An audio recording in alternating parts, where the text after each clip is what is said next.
All right, so I am doing this from home because I forgot to actually take the flip book home with me.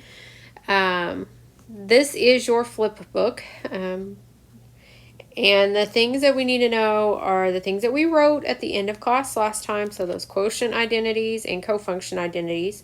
Remember, you can find those, or find these notes, these exact notes in the class notebook.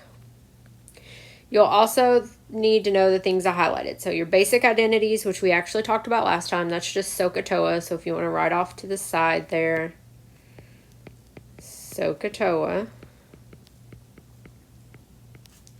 All right. And then reciprocal identities and Pythagorean identities are basically where we left off last class. We didn't get time to finish because I was printing this pretty flip book for y'all. All right. So first, if you see something like this, cosine pi over 4 minus cosine pi over 4, at first thought, we're kind of overwhelmed and we're like, I don't know what cosine of pi over 4 is, like help. But if you think of this as something minus itself, well, anything minus itself is just 0. So don't overthink that one, okay? Okay, so we're going to talk about special right triangles first, 30, 60, 90, and then 45, 45, 90. These are the basic triangles that we need to know to build the unit circle, okay? So if I'm given two sides, I can find that third side by doing the Pythagorean theorem. Okay, so square root of 3 squared is 3. 2 squared is 4. So b squared is 1. So b must be 1. Okay, so if I look at the 30-degree spot, so I'm looking here first.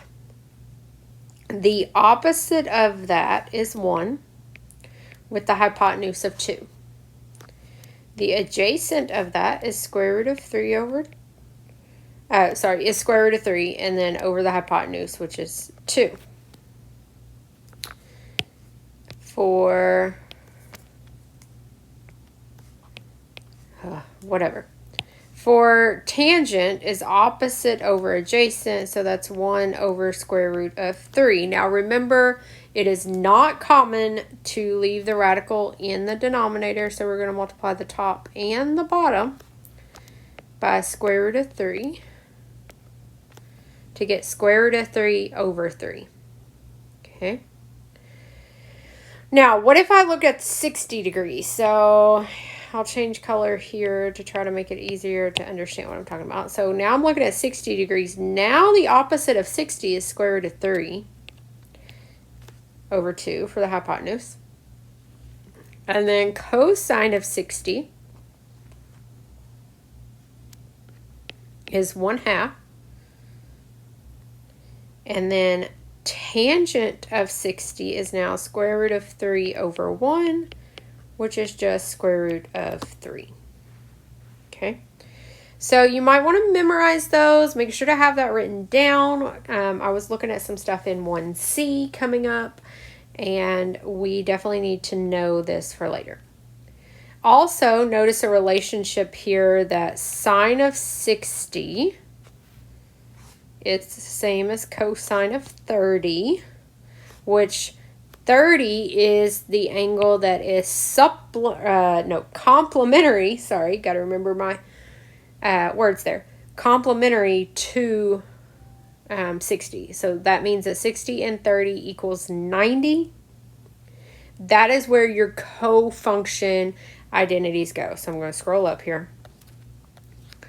So up here we wrote these cofunction identities that probably didn't mean a whole lot. Sine theta equals cosine of pi over 2 minus theta. Well, pi over 2 is 90 degrees. Remember how to convert between radians and degrees. So 90 degrees minus theta.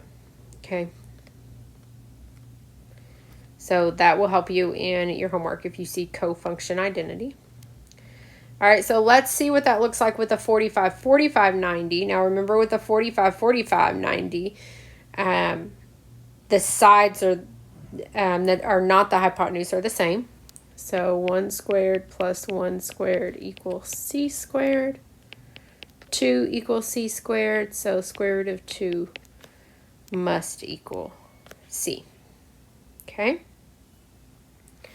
Again, opposite over hypotenuse, adjacent over hypotenuse, and then opposite over adjacent. Again, you're probably like, whoa, she did not rationalize. You are correct. I probably shouldn't put those equal signs there yet.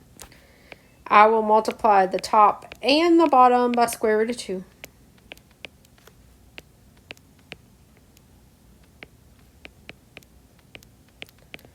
To get these. So there's sine, cosine, and tangent of 45 degrees. Again, you will want to go ahead and start working on memorizing those. So if you can go ahead and memorize those, it'll make your unit circle that much easier. All right, so this is an example from your homework. There's a couple of ways to solve it. Honestly, for me, I just like to think about, hey, here's a triangle. Here's theta. Sine is opposite over hypotenuse. So the opposite is 7. The hypotenuse is 24. 25. And the adjacent is 24. Okay. Now everything's super easy to find. Done. Honestly, that's really the main way I would do it. There's a couple others with identities, but I think that's harder. So let's just keep it that way. So that should get you through that homework example. This one is also a homework example, and it's a little wordier in your homework. This is one that has 2 ways to solve it. So again, you could set up your triangle, think about, all right, here's theta, opposite over hypotenuse, and then solve for this one, and then, do adjacent over hypotenuse. Completely fine. If that's the way you choose, go for it. I'm not stopping you.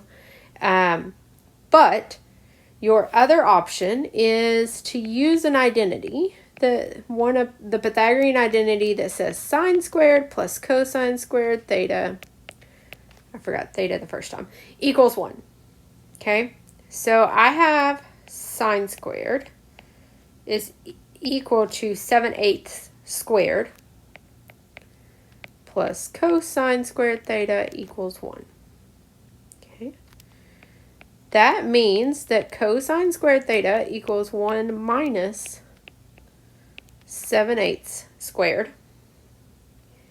And then to get cosine theta by itself, I'm going to take the square root of both sides. Okay. So, for this one, if I go to Desmos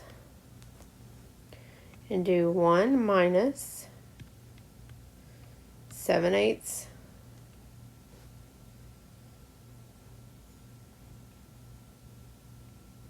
squared, and I hit my little fraction button there, I get 15 over 64 as my answer. Now remember, I wanted the square root of that.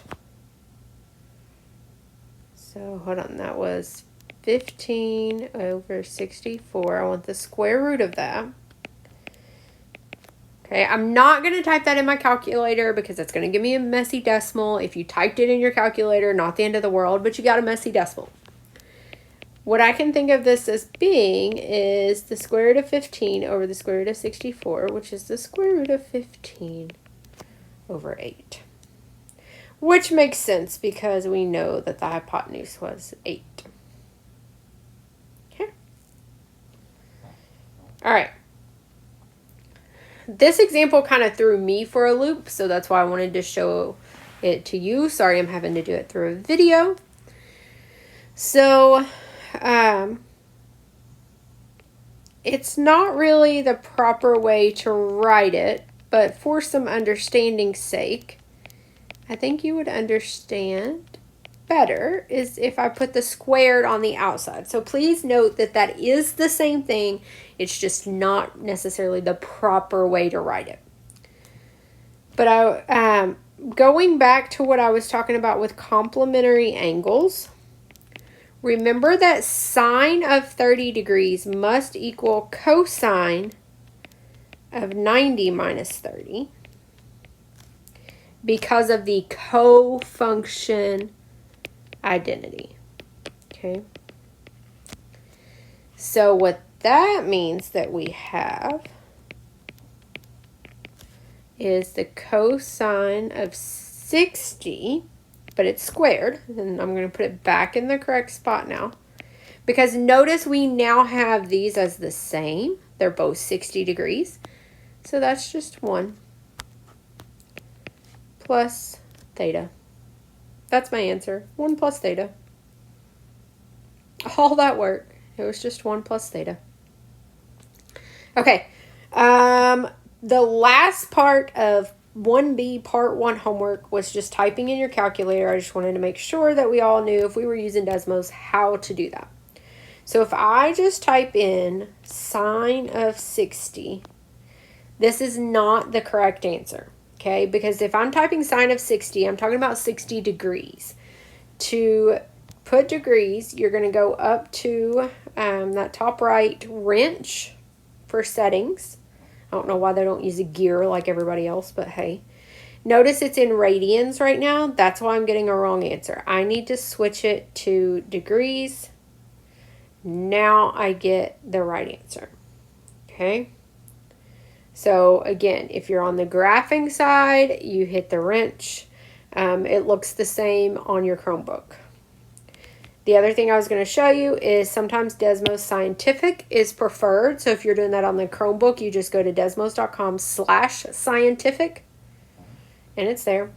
The reason I like that is because the degree and radian mode here is just right there at the bottom. But everything else functions pretty much the same. So nice option too. That's desmos.com/scientific. Okay. These are longer than I wanted them to be, but I'm trying to be there without being there. I'm sorry. Okay. So part 2 homework's actually really short. I'm still amused at how BCTC goes in order for this, but that's okay. Here we go. Part 2 is just actually using Sohcahtoa. So I wanted to show you 2 different problems where we use it. So I have this angle here.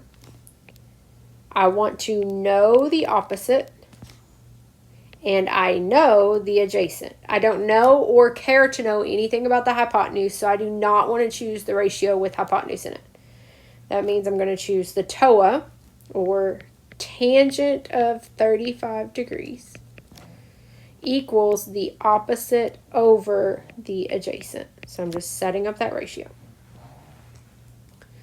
Now I think of this as an equation. If I have A divided by 400, how do I solve for A? And I do that by multiplying by 400 on both sides.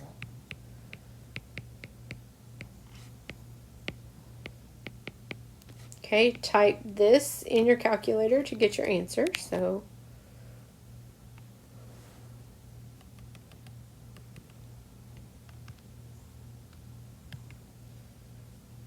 approximately 280.1.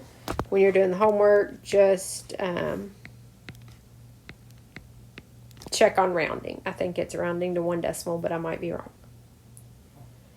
Okay, so that is when a variable is on top. What happens when the variable is on the bottom?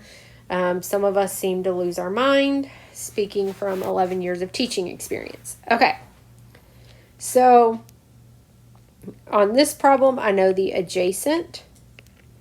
I know the hypotenuse. So A and H is cosine of the angle equals 8 over C. I have to go in that order. So adjacent over hypotenuse. Okay. Now, 8 is being divided by C, so I do need to multiply both sides by C to get rid of it. Okay. Now, I'm still trying to get C by itself. I just did something weird to start out with. To get C by itself, I'm going to divide both sides by cosine 28. Okay, so in my calculator here, it's going to be 8 divided by cosine of 28. I've already forgotten. Yeah. So that was 9.1 as my final answer. Okay. So you could also just kind of remember the trick that you're multiplying if the variable's on top. You're dividing if the variable's on the bottom. Okay. And that should get you through Part B homework. So that you'll be finished.